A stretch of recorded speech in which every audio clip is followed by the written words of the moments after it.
Hello hello good morning. ଆଜି ସକାଳୁ ସକାଳୁ ଆମ ଘରୁ ପଡ଼ିଶାର ଛୋଟିଆ ପିଲାଟା ଆଇଥିଲା, କେତେ ଗୁଲଗାଲି ହେଇଥିଲା ଦେଖ। ତା ସାଙ୍ଗରେ ଖେଳିଲୁ, ଆଉ ଥରେ ସିଏ ତାଙ୍କ ଘରକୁ ପଳେଇଲା। ଯେତେବେଳେ ଗାଧେଇ ପାଧେଇ ବାହାରି ପଡ଼ିଲୁ, ମୁଁ ଏଠି ଷ୍ଟାଇଲ୍ ମାରିକିରି ମନ୍ଦିର ଦୀପ ଧୂପ ଲଗେଇଲୁ, ଠାକୁରଙ୍କୁ ମୁଣ୍ଡିଆ ମାରିଲୁ, ଆଉ ଥରେ ଆଇଲୁ। ସେଇଠୁ ଆଇଆ ଆଗରୁ ଦେଖ ଆମେ ଯାଇଥିଲୁ ଜରିପୁର ହନୁମାନ ମନ୍ଦିର।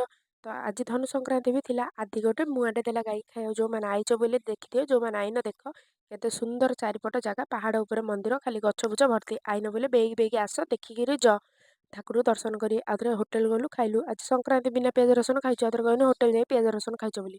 ତାପରେ ବାପାର ଯେତେବେଳେ ପଇସା ବେଶୀ ହେଇଯିବ, ମା ଝିଅ ମିଶିକି ଉଡ଼ଉକା ଗଲୁ। ହେରି ଲିଲାଚ୍ ଉଡ଼େଇ ଦେଲୁ ଗଣ୍ଡେ, ପଳେଇ ଆଇଲୁ। ଏଠି ଆଦି ପାଇନାପଲ୍ ଜୁସ୍ ପିଲା। ମୁଁ ଆଉଥରେ ଏଠି ବାହାରେ ବଇକି ବିଜାର ହଉଥିଲି। କ'ଣ ପାଇଁ ନା ମା ଝିଅ, ବଡ଼ ଝିଅ ଆଉ ମା ମିଶିକିରି ଯାଇଥିଲେ ସୁନା ଦୋକାନ। ସଂକ୍ରାନ୍ତି ଆଜି କିଛି କିଣିବେନି ବୋଇଲେ ତାଙ୍କର ଟାଇମ୍ ପାସ୍ କରିବାକୁ ଯାଇଥିଲେ। ଏଇଠି କିଣାକିଣି କ'ଣ କିଛି କିଣାକିଣି କରିନାହାନ୍ତି ମ, ଖାଲି ବୁଲିଲେ ପଳେଇ ଆଇଲେ।